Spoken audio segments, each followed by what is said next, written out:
Ағылшын тыңшысының мойындаулары 4 бөлім. Басраға барып, бір мешітте орналасып тұрақтадым. Мешіт имамы нәсілі араб, сүннит сенімінде болған шайх Омар Тай есімді кісі еді. Онымен танысқарымда маған күмәнмен қарап, сұрақтарын жаудырды. Оның бұл сұрақтарына өзімнің Түркияның Агадыр деген аймағынан келгенімді, сондағы Ахмет мырзаның шәкірті болғанымды, Халид деген ұстаның қасында жұмыс істегенімді айттым. Түркияда естіп білген біраз нәрселерді айтып, бір-екі ауыз түрікше сөйледім. Түрік тілінде дұрыс сөйлеп-сөйлемегенімді тексеру үшін қасымызда тұрған үшінші кісіден сұрағанында дұрыс дегенді білдіріп, басын изеді. Имамның күмәнін тараттым деп қуанғаным ұзаққа созылмады. Бірнеше күннен кейін байқап қалдым. Естуімше, бұл кісілер мен Стамбулдағы сұлтанның Басраға тағайындаған әкімі арасында жанжал болыпты. Шайх Омардың мешітінен кетуге мәжбүр болған соң, мешітке жақын жердегі керуен сарайдан бөлме жалға алып, соған көшіп кеттім. Керуен сарайдың иесі Мүршит мырза атты ақмақ адам болатын. Күнде таңертең мазамды алып, мешітте азан айтылғанда мені тұрғызу үшін таңғы намазды бірге оқитынбыз. Намаз оқып болған соң Құран кәрім оқытып қоятын. Бір күні оған Құран кәрім оқу парыз емес, неге соншалықты мәжбүрлей бересің деп сұрадым. Жауап ретінде, бұл уақытта ұйықтау барлық керуен сарай тұрғындарына және бөлме иелеріне кедейлік, бақытсыздық алып келеді, береке қашады деді. Оның айтқанын істеуге мәжбүр едім. Өйткені бұлай істемесем, мені керуен сарайдан қуып шығаратынын айтатын. Міне сондықтан күнде азанда таң намазын оқып, кейін 1 сағатты Құран кәрім оқитынмын. Бір күні Мүршит мырза маған: "Сен бізден бөлме жалдағаннан бері береке қаша бастады. Бұны сенің сор маңдайлығыңнан деп білемін. Сен бойдақсың, ал бойдақтың нағыз сормаңдайлық. Сен я үйленесің, я бұл жерден кетесің" деп шарт қойды. Оған үйленетіндей мал-мүлкім жоқ дедім. Кезінде маған қызын бермек болған Ахмет мырзаға айтқан сылтауымды бұл кісіге айтуға шошыдым. Өйткені бұл кісі рас өтірігін білу үшін мені шешіндіріп, әурет жерімді тексеріп көруден де тайынбайтын адам еді. Ақшам жоқтығын сылтау еткенімді көріп, Мүршит мырза ашуланды. "Ей иманы әлсіз, сен Алла тағаланың, егер олар кедей болса, Алла өз кеңшілігімен оларды байытады деген аятын оқымадың ба?" деді. Не дерімді білмей қалдым. Соңында "Жарайды, үйленейін. Бірақ маған керекті ақшаны бересің бе, әлде арзан жерден қыз тауып бересің бе?" дедім. Мүршит мырза бұл сұрағыма біраз ойланып тұрды да: "Менің жұмысым жоқ. Режеп айына дейін үйленесің, я бөлмені босатасың" деп кесіп айтты. Режеп айына дейін 25 күн қалған болатын. Осы жерде мұсылмандардың ай аттарын айтып өтейін. Мухаррам, Сафар, Рабиул Ауал, Рабиул Ахир, Жамизул Ауал, Жамизул Ахир, Режеп, Шағбан, Рамазан, Шауал, Зүлқағда және Зүлхиджа. Бұл айлар 30 күннен аспайды да 29 күннен кемемейді де, және айға қарап есептеледі. Бір ағаш ұстасының жанынан жұмыс тауып, Мүршит мырзаның бөлмесінен шығып кеттім. Режеп айы кірместен бұрын заттарының барлығын ағаш ұстасының дүкеніне тасып алдым. Ұстаның аты Абдурроза, Хорасанлы, шииттерден болып өте мәрт кісі екен. Мені өзінің баласындай көрді. Бұл мүмкіншілікті пайдаланып, парсы тілін үйренуге кірістім. Күніге екінті уақытында ирандық шииттер оның үйінде жиналып, саясат, базар, нарықтары және басқа да тақырыптарда сөйлесетін. Өздерінің үкіметіне де, Стамбулдағы халифаға да тіл тигізетін. Бөтен бір кісі келіп қалса, дереу тақырыпты басқа жаққа бұрып жіберетін. Олар маған сенетін еді. Түрікше білгенім үшін мені Әзірбайжан ұлты деп ойлайды екен. Ағаш ұстасының дүкеніне кейде бір жас жігіт келіп жүретін. Өзі медреседе оқитын шәкірт сияқты киінетін. Арабша, парсы, түрік тілдерін білетін. Есімі Мұхаммед бин Абдул-Вахаб Наджиди болатын. Бұл жігіт өте тәкаппар және ашушаң еді. Осман үкіметін әр сәтте жамандағанымен Иран үкіметіне мүлдем тіл тигізбейтін. Дүкен иесі Абдур-Разамен мына жас жігіттің достығының себебі екеуінің де Стамбулдағы халифаға қарсы болуына еді. Бірақ сүннит болған бұл жігіт парсы тілін қайдан біледі және шиит болған Абдур-Разамен қалайша достық құрып жүр деген сұрақ қатты мазамдалды. Бұл қалада сүнниттер мен шииттер тату-тәтті өмір сүретіндей болып көрінеді. Басра қаласының тұрғындарының көбісі парсы және араб тілін біледі. Түрік тілін білетіндер де өте көп кездесетін. Наджидтік Мұхаммед сырттай қарағанда сүнни сенімінде болатын. Сүнниттердің көбі шииттерді сынға алып, тіпті кейбір шиит топтарының күпірлікке түскені жайлы айтса да, ол ешбір шиитті ренжітпейтін. Наджидтік Мұхаммед сүнниттердің 4 мазхабтың біреуіне мойын ұсынуын керек деп білмейтін және Құран кәрімде бұл мазхабтар жайлы ешбір дәлел жоқ дейтін. Бұл жайында айтылған аяттардан ғафыл қалып, хадис шәрифтерге онша көңіл бөлмейтін. 4 мазхаб жайлы айтатын болсақ, сүнниттер арасында Мұхаммед алейхиссалам дүние салғаннан кейін мына 4 ғалым Абу Ханифа, Ахмад ибн Ханбал, Малик ибн Анас, Мұхаммед ибн Идрис аш-Шафиғи ортаға шықты. Кейбір халифалар басқа сүнниттерді осы 4 ғалымның біреуіне еруге мәжбүр етті. Бұл 4 ғалымның басқа ешкім Құран кәрімді аштай алмайды, ижтиһад ете алмайды деген сенімде еді. Бұл әрекет мұсылмандардың білімге, ғылымға деген ынтасын тұмшалап тастады. Исламның дамуына ижтиһады тыйымы кедергі болды деп көрсетуде. Шииттер өз мазхабтарының түсінігін жою үшін осы теріс пікірлерден пайдаланған. Шииттер сүнниттер сияқты көп болмаған, бірақ барған сайын көбейіп сүнниттер көлеміне жеткен.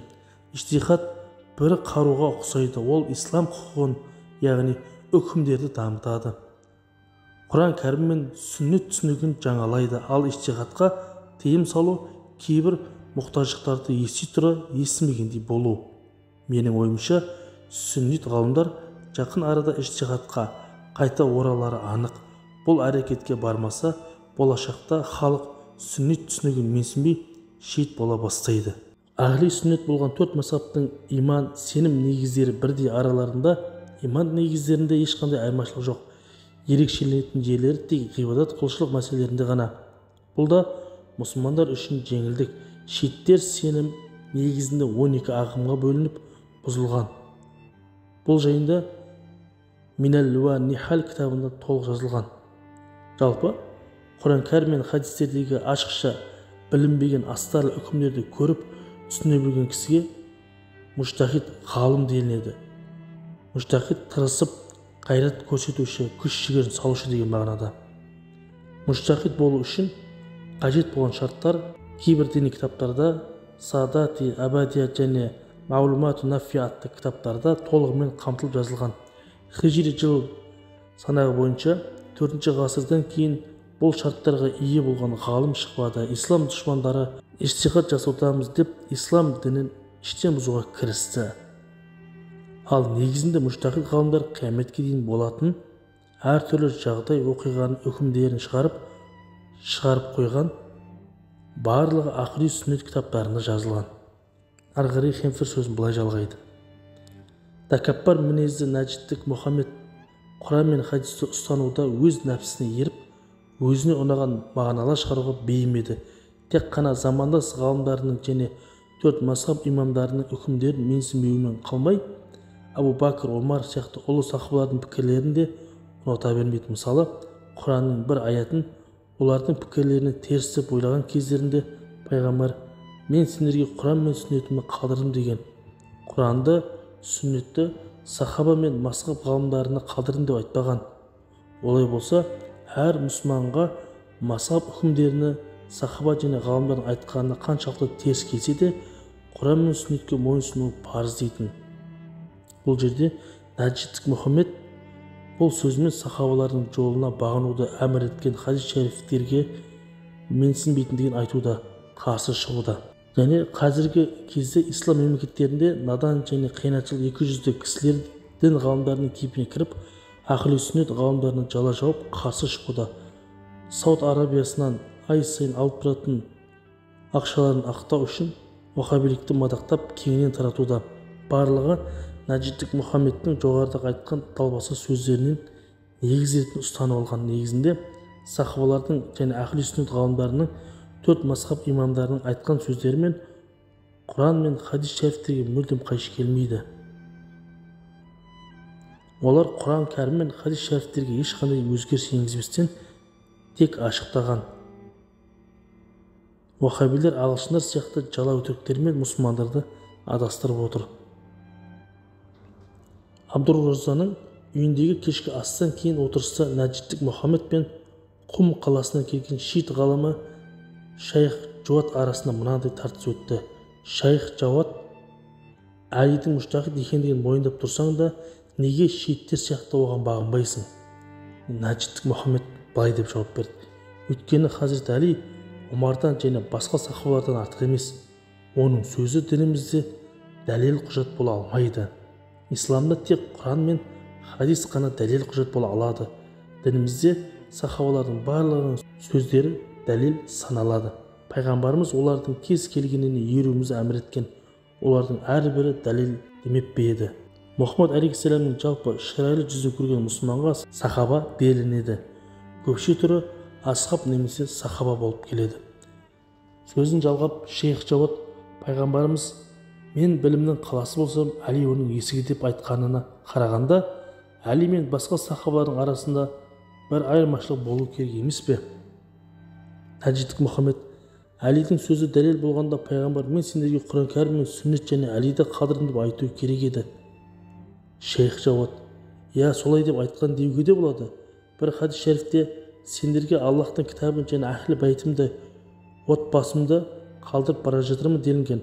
Ал Әли болса, пайғамбар отбасының ең үлкені.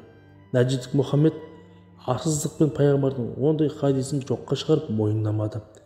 Ал Шейх Жауат болса, Нәжиттік Мұхаммедті тағы қуатты дәлелдермен шарасыз халде қалдырды. Нәжиттік Мұхаммед, сіз пайғамбардың мен сізге Аллахтың кітабын және әхлі бәйтімді қалдырдым деген хадисі бар деп қоймай отырсыз. Жарайды, онда пайғамбардың сүннеті қайда кетті деді. Шейх Жауат, пайғамбардың сүннеті ол Құранның түсіндірмесі ғой. Пайғамбарымыз мен сізге Аллахтың кітабын және әхлі бәйтімді қалдырдым деген. Аллахтың кітабы сөзімен оны ашықтаушы сүннетті де қамтып айтып кеткен. Нәжиттік Мұхаммед, әхлі бәйттің сөздері Құранның түсіндірмесі болса, онда Құран аяттарына хадистер арқылы түсіндірме берудің не қажеті бар? Шейх Жауат, пайғамбарымыз дүниеден өткенінде оның үмметі заманның талабына жауап беретін Құран тәфсіріне мұқтаж болды. Осыған байланысты пайғамбарымыз үмметіне асыл Құранға және әр заманның талабына жауап беретін Құран тәфсір еткен әхлі бәйтке мойынсұнуды әмір еткен. Екеуінің арасында өткен бұл тартыс маған қатты ұнады. Нәжиттік Мұхаммед кәрі Шейх Жауаттың алдында аңшының қолына түскен торғайдай тоқтай алмай қалған еді.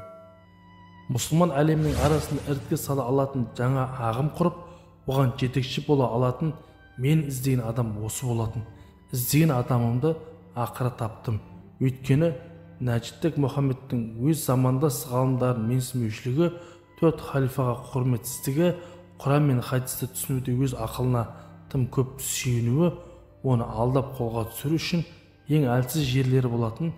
Мына тәкаппар Нәжиттік жігіт пен мен Түркияда дәріс алған Ахмет мырзаның арасындағы айырмашылық жер мен көктей. Ол кісі сәләф, яғни бұрын өткен ғалымдары сияқты үлкен тауға ұқсайтын.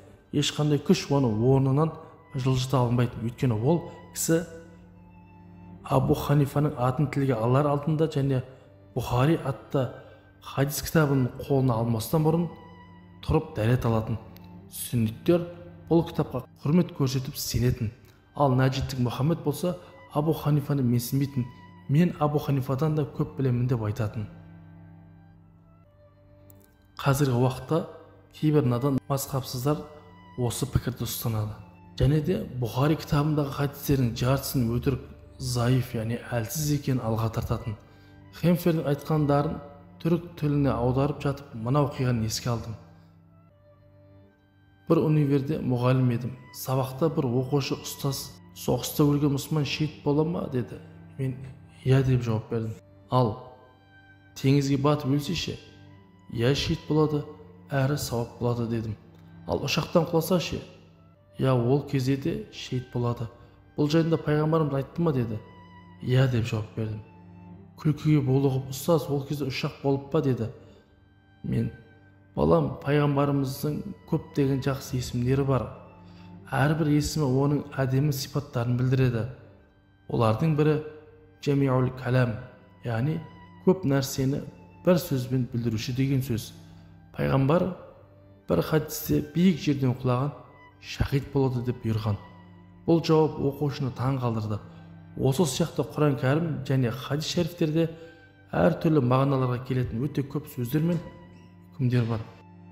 Осы сияқты Құран кәрім және хадис шәрифтерде әртүрлі мағыналарға келетін өте көп сөздер мен үкімдер бар. Сол ұғымдар мен мағыналардың бәрін түсініп, арасынан керегін тауып тыңдауды іжтиһат ету делінеді. Іжтиһат жасай білу үшін өте білімді ғалым болу керек. Осыған байланысты сүнниттер надандардың іжтиһат жасауына тыйым салған. Бұл іжтиһат етуге тыйым салынды деген сөз емес. Хижраның 4-ші ғасырынан кейін мүжтахид ғалым жетілмегендігі үшін іжтиһат етілмеді. Іжтиһат есігі өздігінен жабылды. Қияметке жақын Иса алейхиссалам көктен түседі және Махди шығып, екеуі шығып іжтиһат етеді. Пайғамбар алейхиссалам, менен кейін мұсылмандар 73 топқа бөлінеді, олардың тек біреуі ғана жәннатқа кіреді деген. Олар кімдер деп сұралғанда, маған және сахабаларыма мойынсұнғандар деген.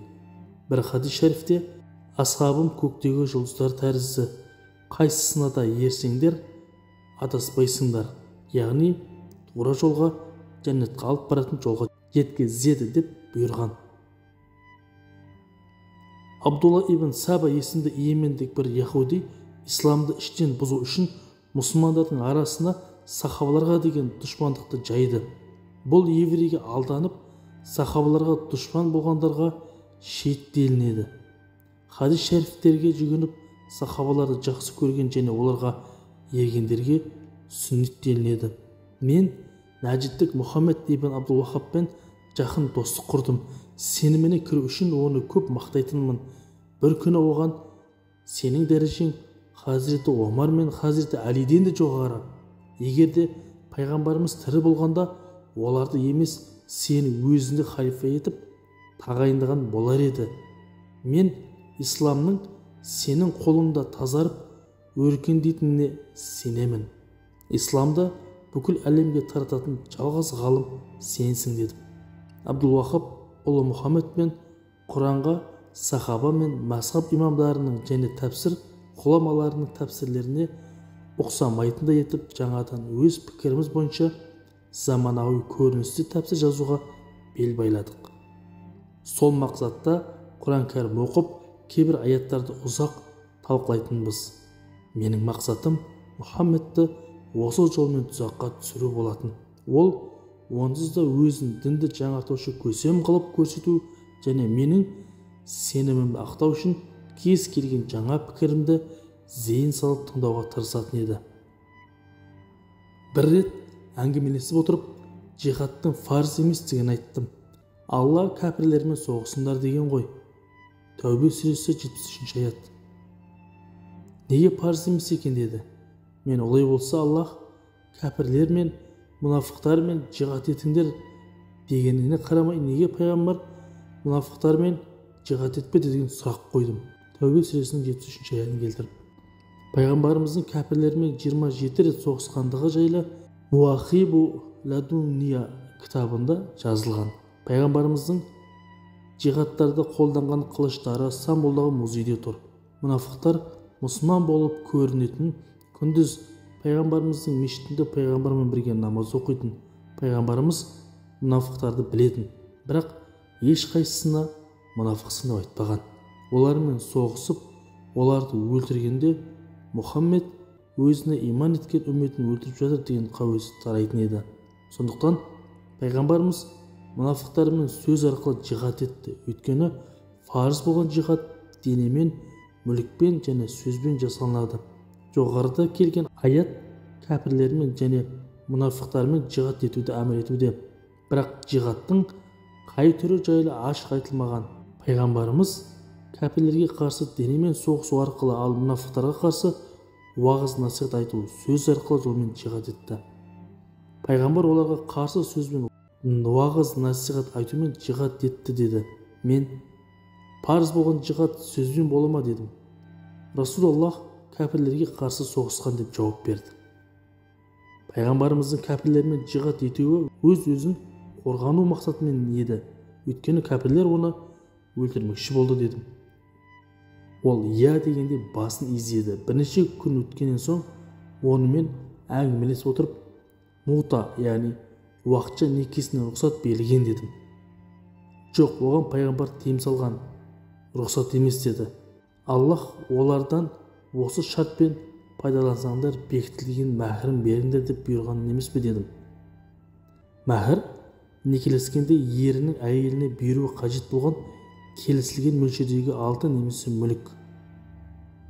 Бұл жерде Хенвер Ниса сүресінің 24 аятын айтып отыр. Бұл жердегі Хенвердің бар ойы тек арандатушылық, исламды ішінен ірітіп шіріту болып тұр. Сөзін жалғап былай деді. Халифа Омар пайғамбардың заманында орын алған екі мута некесіне тыйым салған, оны істегенге жаза беретіндігін айтқан деді. Сен қандай адамсың? Өзің емес пе? Мен Омардан да жақсы білемін деген. Неге енді оның айтқанына бас иіп отырсың? Тіпті Омардың сол кезде пайғамбарымыз халал еткен еді, ал мен болсам тыйым салып жатырмын дегені де бар. Бұл жерде Омар радиаллаху анху бұндай сөз айтпаған.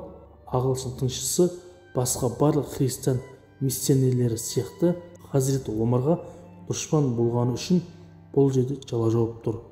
Худжаджи Қатия есімді кітапта былай делінеді. Омар радиаллаху анху пайғамбардың тыйым салған нәрсесін ешкімге істетпейтінін айтты. Сахабалардың барлығы халифаның бұл сөзін қолдады. Олардың арасында Хазіреті Әли де бар болатын. Бұл жерде тек жоғарыда айтып өткеніміздей ағылшын тыңшысы Хенвердің тек қана ислам іртіп, іштен бұзып, тек қана арандатушылық ойымен пиғыл ғана. Сөзін жалғап Хенвер былай деді. Сен неге Құран мен пайғамбардың сөзін бір жаққа ысырып, Омардың сөзін ұстанасың дедім. Ол үндемей қалды. Жауап бермегеніне қарағанда келісіп отырған еді. Сол кездері Нәжиттік Мұхаммед әлі бойдақ болатын, жанының әйел қалап жүргені белгіледі. Бұл пікір таласымыздан туған мүмкіндіктен пайдаланып оған кел екеуміз мута некесін қиып уақытша үйленіп алайық деп ұсыныс жасадым. Басын изеп мақұлдағанын білдірді. Оған өзім әйел тауып берем деп уәде бердім. Мақсатым оның адамдардан имену, ұялу сезімін жою болатын. Бірақ ол бұл нәрсенің арамызда сыр болып қалуын және әйелге тіпті оның есімін де айтпауымды шарт етіп қосты. Мен шығаруға мұсылман жастарын азғыру үшін біздің министрлігіміз тарапынан дайындап қойған христиан әйелдердің үйіне жүгірдім. Ол жердегі бір қызға жағдайды түсіндіріп, келісіп өзіңді Сафия деп таныстырасың дедім. Нәжиттік Мұхаммедті оның үйіне алып бардым. Екеуінің арасында бір апталық мута некесін қидық. Ол Сафияға мәһр ретінде бірнеше алтын берді. Сөйтіп Нәжиттік Мұхаммед Сафия екеуміз екі жақтан алдап арбай бастадық. Сафия Нәжиттік Мұхаммедті өзіне жақсылап байлап алды. Онсыз да ол исламды ижтихад ету және пікір еркіндігі деген сылтаулар арқасында шариғат заңын бұзудан дәмін татып үлгерген еді. Мута некесінің 3-ші күні онымен ішімдіктің харам еместігі жайлы бірнеше сағат тартыстық. Оның шарапты харамға шығартқан аят хадистерден айтқан дәлелдерінің бәрін жоққа шығарып, соңында Язид, яғни Умайя және Аббаси халифаларының шарап ішкендігі шындық қой. Олардың барлығы адасып, сен ғана тура жолды жүрсің бе? Олар Құран мен хадисті сенің жақсы білетін еді. Құран мен сүннеттен олар шарап ішудің харам емес, мәкрух екенін түсінген. Яһуди христиандардың киелі кітаптарында да шарап ішуді халал дейді. Барлық діндер Алла Тағаладан келген ғой. Бір хабарға қарағанда Омар ал сонда да тыйылмайсыңдар ма деген аят түскенге дейін шарап ішкен. Егерде арақ харам болғанда пайғамбарымыз оған жаза бермес пе еді?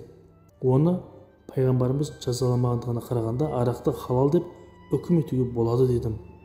Ал негізінде Омар радиаллаху анху харам етілместен бұрын ішімдік ішкен, ішімдіктің харам қылғаны жайлы аят түскеннен кейін мүлдем ішкен емес. Умайя, яғни омайяттар және Аббаси халифаларының кейбірінің арақ шарап ішкен болуы ішімдіктің мәкрух екенін емес, өздерінің харам істеген күнәһар болғанын көрсетеді. Бұл жерде ағылшын діншісінің айтқан аяты хадистердің барлығы шараптың харам екендігін білдіреді. Радун Насихин кітабында былай жазылған: бастапқы кезде шарап ішуге тыйым салынбаған еді. Ол кездері Хазірет Омар, Саад бин Абу Ваққас және сахабалардың көпшілігі ішімдік ішетін. Бақара сүресінің 219 аяты түсіп, шараптың үлкен күнә екендігі білдірілді. Кейіннен Ниса сүресінің 43 аяты келіп, ей мұсылмандар, мас болғанда намазға жақындамаңдар деп бұйырылды. Ең соңында Мәида сүресінің 93 аяты түсіп, спиртті ішімдікті түбегейлі харам қылды. Пайғамбарымыздың хадис шерифтерінде көбі мас қылған нәрсенің азы да харам делінген. Шарап күнәлардың ең үлкені. Шарап ішкенмен достық құрмаңдар, одан қыз алып қыз бермеңдер. Шарап ішкен сатқанға, шығарғанға, бергенге Алла Тағала лағнет етсін деп бұйырған. Нәжиттік Мұхаммед кейбір риуаяттар, хабарлар бойынша халифа Омар шарапты сумен араластырып ішкен екен және мас қылмайтын болса харам емес деген екен. Омардың көзқарасы дұрыс, өйткені Құран кәрімде негізінен шайтан арақ пен құмар арқылы араларыңа дұшпандық әрі кек салып Аллахты еске алуды және намазын тосуды қалайды. Ал сонда да тыйылмайсыңдар ма деген делінген. Мәида сүресі 91 аят. Ішімдік мас қылмайынша аятта айтылған күнәларға жол ашпайды. Сондықтан ішімдікті мас етпейтін мөлшер харам болмайды деді. Пайғамбарымыз саллаллаху алейхи вассалам көп ішкенде мас қылатын нәрсенің мас қылмайтындай аз мөлшерде харам болады деп айтқан. Бір стакан арақ пен бір тамшы арақтың екеуінің ешқандай айырмашылығы жоқ, екеуі де харам болып есептелінеді. Хемфер сөзін жалғап былай дейді: арамызда болған осы ішімдікке қатысты пікірталасты Сафияға айттым және оған өте күшті шарап ішкізуді тапсырдым. Кейінірек ол маған: сенің айтқандарыңды орындадым, арақты ішкіздім, мас болып ойнап күлді және сол күні менімен бірнеше рет қосылды деген еді. Міне осылайша Сафиямен бірге Нәжиттік Мұхаммедті жақсылап шеңгелімізге түсірдік. Министрлікпен қоштасып жатқанымда олар маған: біз Испанияны кәпірлерден, яғни бұл жерде кәпір деп мұсылмандарды айтып отыр, шарап және зинақорлық, ашыналық арқылы алдық. Тағы да осы екі үлкен күшпен басқа да барлық жерлерімізді қайтарып алайық деген еді. Осыны қалай дұрыс айтқандарына енді көзім жетіп жүр. Тағы бір күні Нәжиттік Мұхаммедпен отырғанда ораза мәселесін қозғадым. Құранда ораза ұстаңдар, өздерің үшін жақсы болады делінген. Бақара сүресі 184 аят.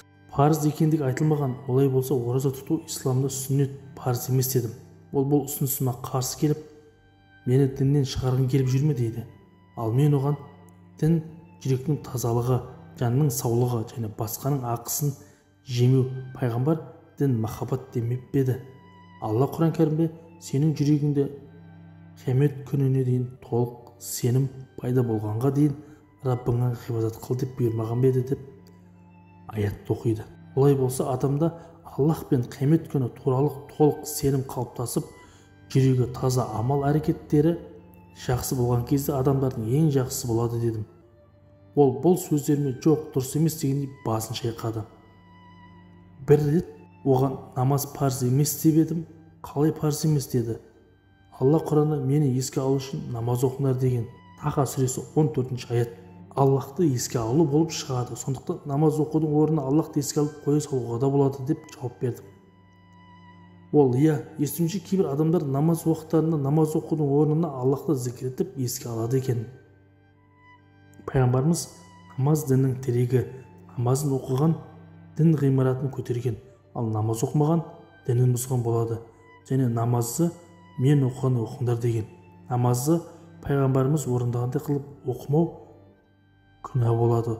Жүректің таза болуының белгісі намазы дұрыс оқу болып табылады. Бұл жерде Хемфер тағы да арандатушылық әрекетіне көшуде. Сол себепті темірді қызуында басу үшін бұл пікірді әрі қарай қолдап қуаттап оның жүрегіне сіңірдім. Осы әңгімемізден кейін намазға онша көңіл бөлмей жүргенін байқадым. Намаздарын кейде оқып, кейде оқымайтын, әсіресе таңғы намаздарды жіберіп қоятын болды. Өйткені түн ортасына дейін онымен сөйлесіп, ұйықтауына мұрша бермейтін едім. Ал таңертең әлсіреп намаз оқуға шамасы болмайтын. Осылайша Нәжиттік Мұхаммедтің иығынан иман жейдесін бірде-бірде шеше бердім.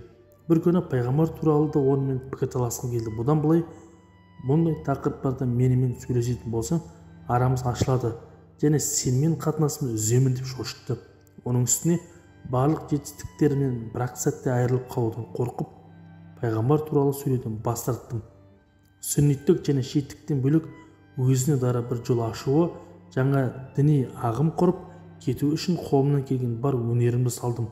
Үнемі оған үлкен ғалым болатынын, мұсылман әлемін күпіршіліктен құтқаратынын, жалғыз адам екенін айтып жүрдім және ілтипаттар жасадым. Ол менің бұл пікірлеріме мән беретін, өйткені мақтау сүйер көкірек адам еді. Тағы бірде пайғамбар сахабаларын бір-біріне бауыр қылған екен, солай ма дедім. Ол иә деді. Исламның үкімдері өткінші ме, тұрақты ма? Ол тұрақты. Өйткені Мұхаммед пайғамбардың халал дегендері қиямет күніне дейін халал, арам дегендері қиямет күніне дейін арам болып қала береді. Олай болса сенімен бауыр болайық дедім де, онымен бауыр болдық.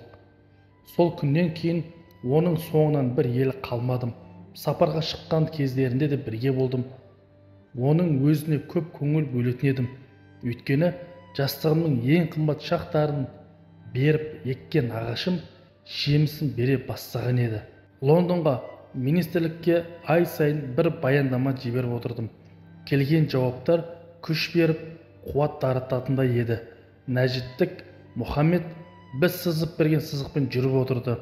Менің міндетім оның санасына тәуелсіздік, егемендік және күмәншілдік ұрғын егу болды. Келешегінің өте жарқын болатынын айтып, оны көп мақтап отыратын едім. Бір күні оған мынадай бір түс көрдім деп сендірдім. Кеше түнде пайғамбарымызды түсімде көрдім. Ұстаздардан естіген пайғамбар сипаттарында қосып қойдым. Тақта отыр екен. Айналасында мен еш танымайтын ғалымдар жиналыпты. Бір уақытта сен кірдің. Жүзің айдай нұр шашып тұр екен. Пайғамбарымыздың қасына барғаныңда ол орнынан тұрып, екі көзіңнің арасынан сүйді және сен менің аттасымсың, менің мұрагерімсің, ғылымымды жалғастырушысың, дін және дүние істерінде менің өкілімсің деді. Ал сен, уа Расулалла, мен ілімімді адамдарға жеткізуден қорқамын дедің. Ол, сен ұлы ғұламасың, еш қорықпа деді. Мұхаммед бин Абдул-Вахаб осы тұсты естігеннен кейін қуаныштан ұшып кетердей болды. Бірнеше рет күдіктеніп, шын айтып тұрсың ба деп, менің дұрыс айтып жатқанымды сұрап, тексеріп алды. Мен де сұраған сайын Құдайдың атымен ант етемін, уаллахи, шын деп айттым. Сөйтіп, көрген түсімнің шын екеніне көзі жетті. Меніңше ол ұзақ уақыттан бері оның санасына құйып келген пікірлері мен уланған бойындағы ислам түсінігін сол күннен кейін халыққа ашып, жаңа бір діни ағым, мазхаб құруға бел байлады.